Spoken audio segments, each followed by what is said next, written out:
उन्होंने कहा है कि राहुल जी ने नाम लेना बंद किया, ये एकदम गलत है। रोज रोज तो राहुल जी नाम ले रहे हैं, प्रधानमंत्री हैं, बड़े हैं, लेकिन मेरी सलाह ये है कि पहले मैनिफेस्टो को पढ़ ले। क्या चुनौती है, रोज रोज तो मैं मुद्दों पे ही बात करती हूँ। असदुद्दीन ओवैसी जी सीधा सीधा भाजपा के साथ काम कर रहे हैं। क्यों शर्मिंदा होंगी मैं अपने परिवार के बारे में? गर्व है मुझे अपने परिवार पे, गर्व है मुझे इंदिरा जी पे, जिन्होंने इस देश के लिए इतना कुछ किया। देखिए, ये लग रहा है कि मोदी जी भी मजबूर हो गए इन नामों को लेने पे, और जो उन्होंने कहा है कि राहुल जी ने नाम लेना बंद किया, ये एकदम गलत है। रोज रोज तो राहुल जी नाम ले रहे हैं, रोज रोज बात कर रहे हैं इसके बारे में।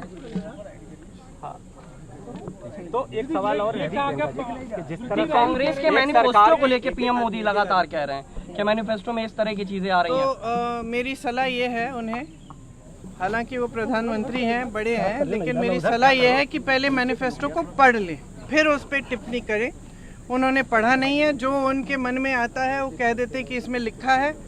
ये सारी चीजें जिनकी बात ये कर रहे हैं वो लिखी नहीं है। और राहुल जी को और अखिलेश जी को शहजादे कह रहे हैं। दीदी स्मृति ईरानी कह रही है कि मैं चुनौती देती हूँ राहुल गांधी, प्रियंका गांधी को कि कोई भी खड़े हो जाए और हमारा प्रवक्ता खड़ा हो जाएगा, बीजेपी का मुद्दों पे बात करें। मुद्दों पे बात नहीं कर रहे हैं आप लोग। हम मुद्दे पे बात नहीं कर रहे हैं, लेकिन आप तो देख रहे हैं कि रोज रोज हम ही मुद्दों पे बात कर रहे हैं। वो लोग पता नहीं क्या क्या कह रहे हैं। और क्या चुनौती है, रोज रोज तो मैं मुद्दों पे ही बात करती हूँ। महंगाई, बेरोजगारी, इन पे कौन बात कर रहा है? बीजेपी में कोई नहीं कर रहा है। गठबंधन की सरकार बनी तो राम मंदिर में ताला लग जाएगा। ये एकदम झूठ है। ये बिल्कुल कांग्रेस पार्टी ने कह दिया है, बहुत बार कहा है कि जो निर्णय आएगा उसका सब आदर करेंगे, और यही किया है हमने। दीदी, इंडिया और गठबंधन आगे भी करेंगे। इंडिया गठबंधन का पीएम दावेदार कोई प्रेस कॉन्फ्रेंस नहीं आ पा रही है, लगातार आरोप लग रहे हैं, क्या कहेंगे उस पर?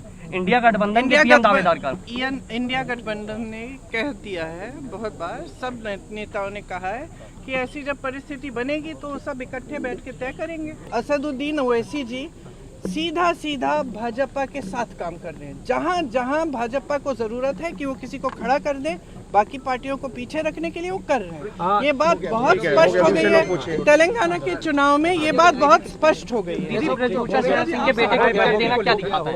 ये दिखाता है कि भाजपा की सरकार जो है और उनके नेता जो है वो महिलाओं के पक्ष में कभी खड़े नहीं हो सकते, क्योंकि जब वो महिला ओलंपिक के मेडल लेके आई तब तो मोदी जी ने उनको घर बुला के उनके साथ चाय पी और उनके साथ फोटो खिंचवा दी, और ये कह भी दिए, पूरी मीडिया ने, आप सब ने कहा कि मोदी जी हैं तो मुमकिन है। जब उसी महिला ने बाहर बैठ के आंदोलन किया, सड़क पे बैठ के, जब उसी महिला ने कहा कि मेरे साथ अत्याचार हुआ है, तो किसी ने उसको पूछा तक नहीं। वो रो रही थी जब मेरे से मिली, उसने मुझे कहा कि मुझे मेडल मिला।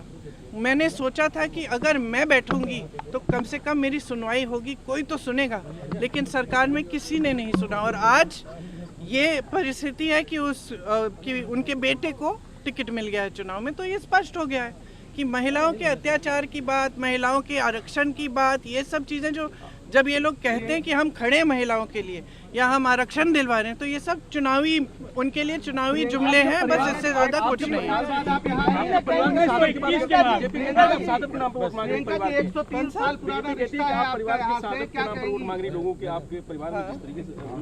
बीजेपी चाहती है कि मैं अपने परिवार के बारे में चुप हूँ या शर्मिंदा हो जाऊँ। क्यों शर्मिंदा होंगी मैं अपने परिवार के बारे में? गर्व है मुझे अपने परिवार पे, गर्व है मुझे इंदिरा जी पे, जिन्होंने इस देश के लिए इतना कुछ किया, जिन्होंने पाकिस्तान को तोड़कर बांग्लादेश बनाया। गर्व है मुझे इंदिरा जी पर कि उनकी शहादत हुई इस देश के लिए। राजीव जी के ऊपर गर्व है मुझे कि उनकी शहादत हुई। क्यों नहीं बोलूँगी? मैं क्या चुप रहूँ और इनको गालियाँ देने दूँ? और ये सुबह से शाम तक सिर्फ ये कहते हैं कि इंदिरा जी जैसी शहीद, राजीव जी जैसे शहीद देशद्रोही थे। मैं चुप रहूं? कैसे चुप रहूंगी? मेरी दादी थी, मेरे पिताजी थे, क्यों चुप रहूं? प्रियंका जी, 103 साल पहले नेहरू जी यहाँ आए थे, सैकड़ों किसानों की शहादत हुई थी। 103 साल पुराना रिश्ता हो गया है जी। आज आप कैसे देखती हैं 100 साल के रिश्ते? देखिए, मैं बार बार ये अपने भाषणों में भी कहती हूँ कि बाहर से ऐसे लगता है, और आप लोग खूब इस बात को कहते हैं कि ये परिवारवाद है और गांधी परिवार है तो यहाँ पे कोई भी वोट दे देगा गांधी परिवार के नाम। आपने अभी कहा शहादत के नाम। मेरा तो इसका एकदम विपरीत मेरी सोच है। यहाँ पे जब आंदोलन हुआ, जब यहाँ के किसान 103 साल पहले खड़े हो गए एक इतने बड़े और सक्षम और सत्तावान साम्राज्य के खिलाफ, यहाँ का गरीब किसान खड़ा हो गया, आंदोलन किया, तब उस आंदोलन के बारे में सुन के मेरे परिवार, मेरे पूर्वज, मेरे परिवार के सदस्य यहाँ आए। तो ऐसी बात नहीं थी कि शुरुआत मेरे परिवार के सदस्यों ने की, शुरुआत यहाँ की जनता की जागरूकता से हुई। यहाँ की जनता खींच के ले आई उन्हें यहाँ, और तब से ये रिश्ता शुरू हुआ और आज तक ये रिश्ता कायम है। मैं इस नजरिए से देखती हूँ कि एक प्रेम का और श्रद्धा का रिश्ता है दोनों तरफ से। हम भी श्रद्धा करते हैं यहाँ की पब्लिक का और पूरे देश की पब्लिक का। हमारे यही राजनीतिक असूल है, हमें यही सिखाया गया है, हमारी यही सभ्यता है कि जनता सर्वोपरि।